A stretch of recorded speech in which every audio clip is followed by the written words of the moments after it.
want to get started, first of all, Sure. with your health. And you had to go through so much last season.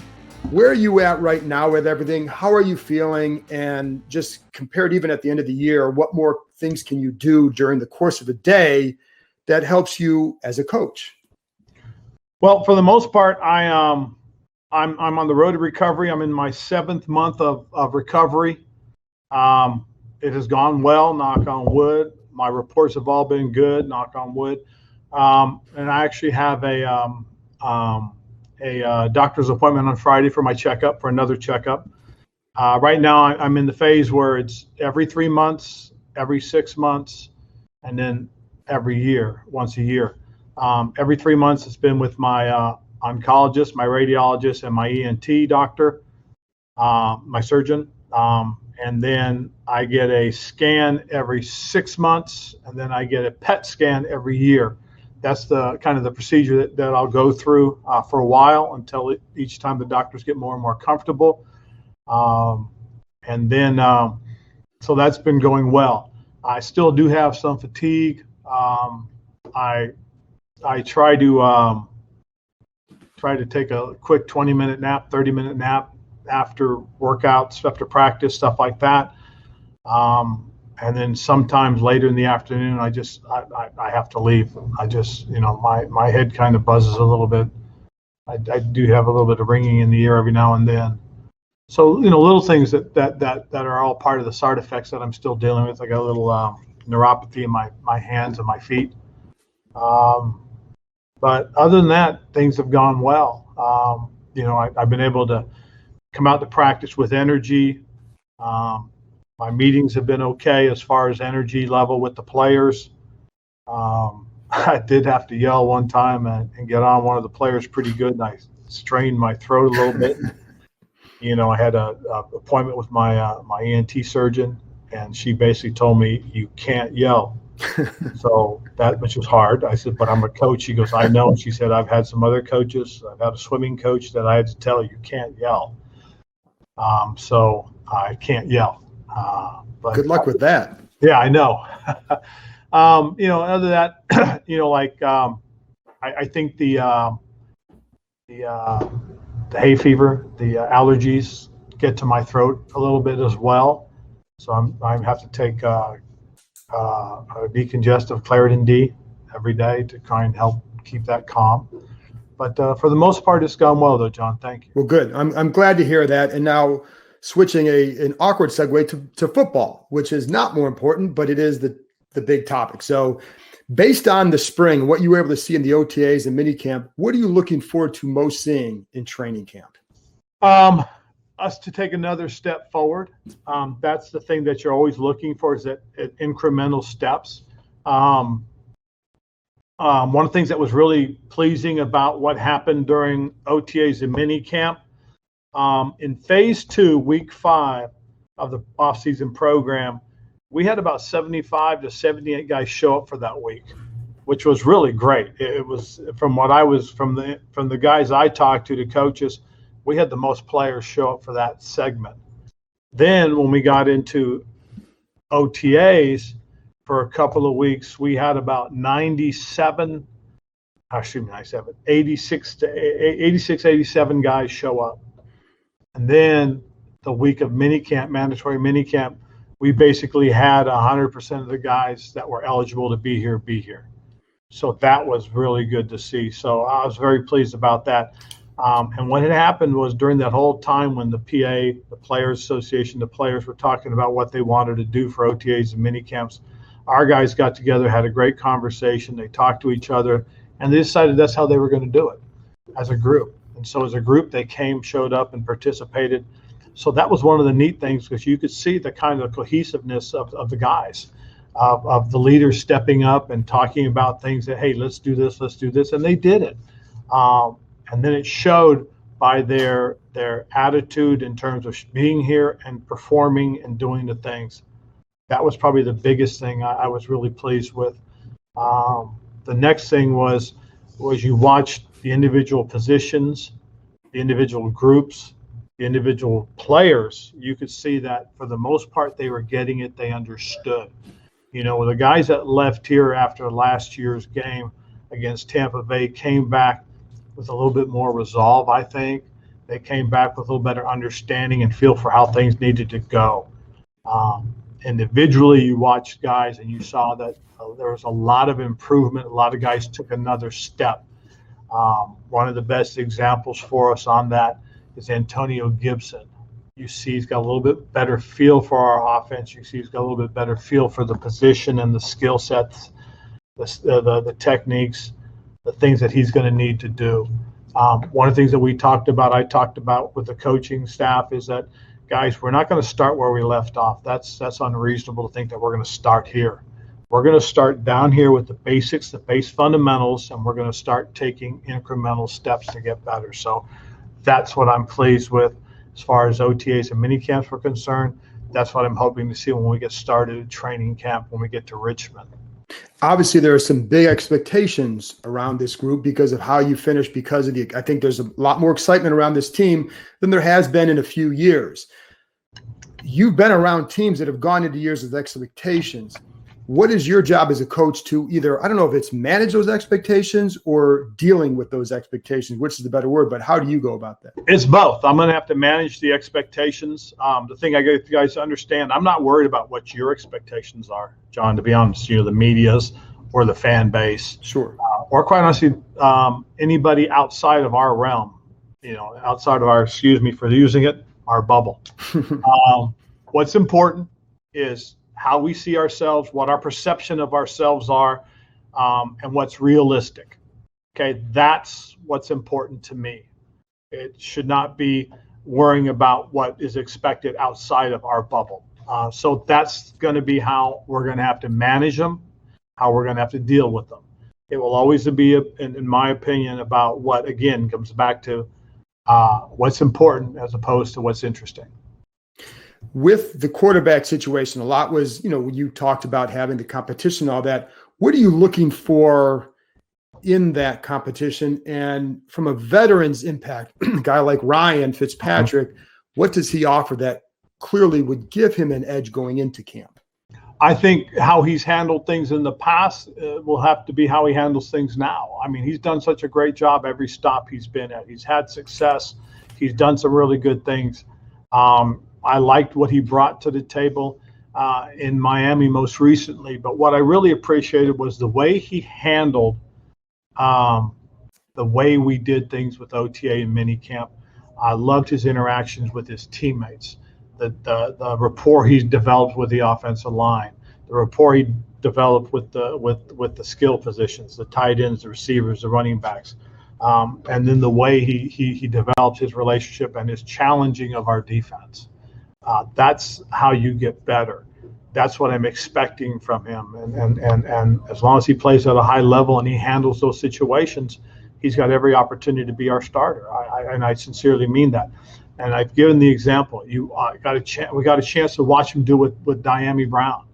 Diami was running a pivot route or a shake route, whatever you want to call it. And he ran the route, and he could have run it even better. And what happened was Ryan went over and told him, he said, hey, look, you get to this point, you get here, know that I'm going to work you away from the defender. I want you to use your leverage against him to get yourself open, and I will throw you open. And you could see Diami going, okay, I get it. And then later on, Diami did it. And Ryan commented on it and gave him some praise. And you could see Diami, his attitude, the smile on his face, like, okay, I did it right. I get it. I'm learning. I understand. That's what a veteran like Ryan Fitzpatrick can do for us in helping us to develop our young players. Did Taylor close that gap based on what he showed you this spring?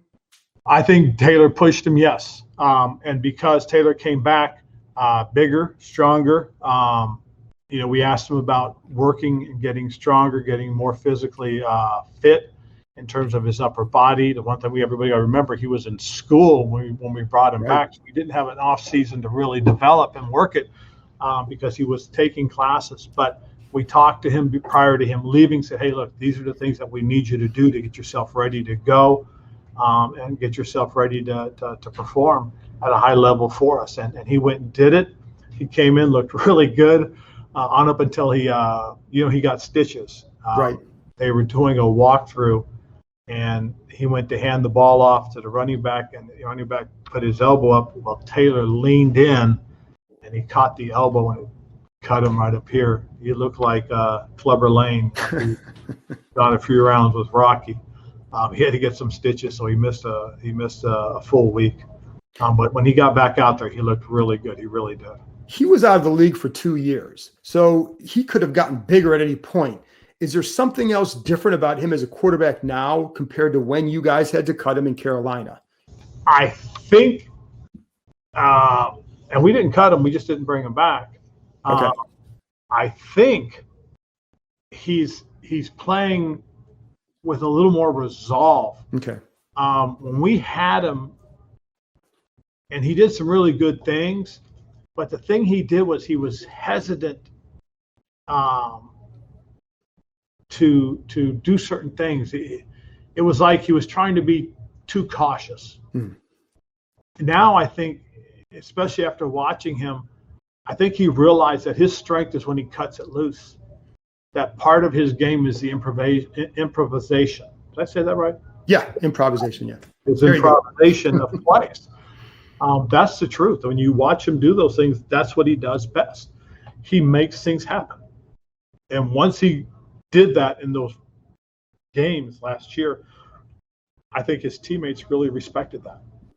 And that's where he could push a guy like Ryan, because it's hard. It's funny because you talk about the competition. It's, you see Ryan taking all these reps, and that Taylor did push him, but it also, from the outside, it feels like, okay, if Ryan plays a certain way, that he's going to get the job. But you sound like you think Taylor could really push him, even if Ryan plays well. Right. We want everybody pushed. We want everybody developing. We want everybody getting better. We want anybody sitting back on what we did last year, and this phrase is going to be very important when I get together with the team. Now what? You know what I'm saying? Now what? Yeah. I think Taylor's going to be one of the more intriguing guys to watch in the camp, just to see that growth because of the size and all that. The other thing you did recently, you brought in Luke Kuechly to talk to the linebackers. Well, benefit of that, and would he be a guy that and I know he seems like he wants to take some time off, but everybody wants to know, would he be a guy that you want to bring on here on the coaching staff at some point? Well, I know this. Luke was in town visiting some of our some of the guys that he played with are here. So he was visiting Ben Jacobs. He was visiting our strength and conditioning, Brittany neighbor. He was visiting Ryan Vermillion. And I asked him, hey, would you mind coming out and just hanging out with the linebackers? Which he did. And he came out and spent a little bit of time and talked to the guys. And it was really cool because our guys knew who Luke is. And so they gravitated to him naturally. And they talked and they spent time. And they asked him to come into the meetings. So he went into the meetings. But no, Luke's going to take some time. It's great because he and I have talked. We talked. He called me when he was going to retire and told me about that. He called me and asked me, what I thought about, him, doing some work with Carolina. I thought it was great for him. But then we talked, and he really wants to take a little bit of time, spend some time with his family. He had a brother in the Marines who's recently gotten out. He's got a younger brother who's in college, and his mom and dad have retired. So now's a chance for him to spend some time with them. And so I think that's great, because I told him, I said, when I got out of football, I spent a year and a half before I got back in, doing what I wanted to do and getting out there and just kind of, not having to worry about it. And, and that's one thing is football will always be there. He'll always have that. And, but it was cool to see him. It really was because, he really was one of my favorite guys. And it was cool to spend time with him.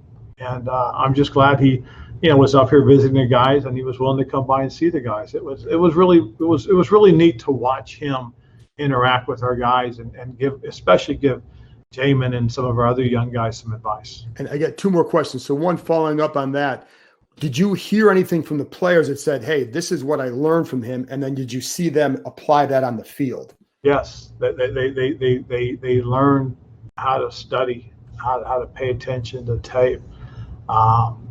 What to anticipate and what to look for. And, I think the neat thing about about watching, him interact with the guys, because I know Cole Holcomb watched Jared Norris last year, and Jared would tell him, "Hey, this is how Luke looks at things. This is how Luke does things," and I think that helped Cole. And so Cole ended up asking Jared for some help on things. So you see the effect of what a great player has on younger guys, and that was really kind of cool. I asked you this on the conference call after OTAs, and I think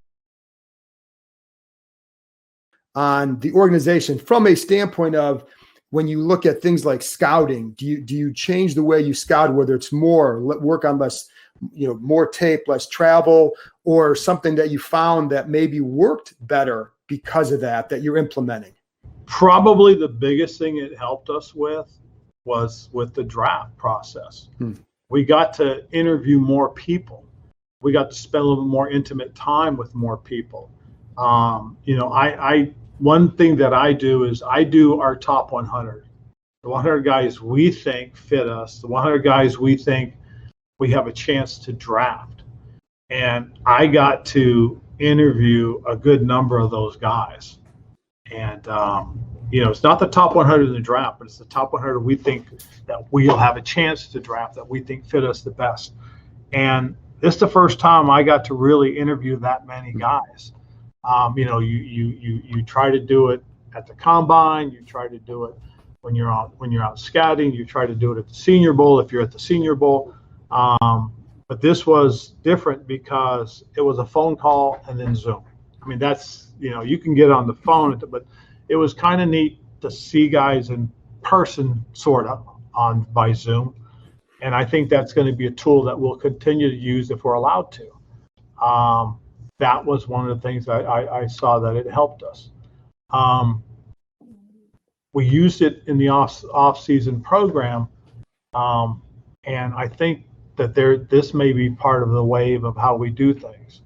Those first few weeks of the program may be remotely. I don't know if we'll continue to do it, but we know how. So if it is something that we're going to do, it's going to be good for us going forward. So there's a lot of things that came out of this. I think that that the technological innovations that came about are things that we can continue, I think, if we have to, and we know how to use them. Ron, I appreciate it, and I hope you're looking forward to Richmond. Not yet. Well, I think you'll enjoy it down there because it is kind of a fun little city, and it is. I mean, last year before the pandemic, they took me down there. I toured it. I saw the facility. I saw the practice area. I mean, it all looks great. I mean, it really does. But with we're still going to be in some of the protocol rules, and it just works out that with this ramp up period, we have a nice short week that we can spend time there and not have to worry about having to transport everything this year. We'll see how it goes. And if it goes, who knows? We may be going back there again, but we'll have to wait and see. Well, Ron, I appreciate it. Thanks a lot. Enjoy your time off. You've earned it. Appreciate it, John. We'll talk to you later. Thank you. All righty. Bye-bye.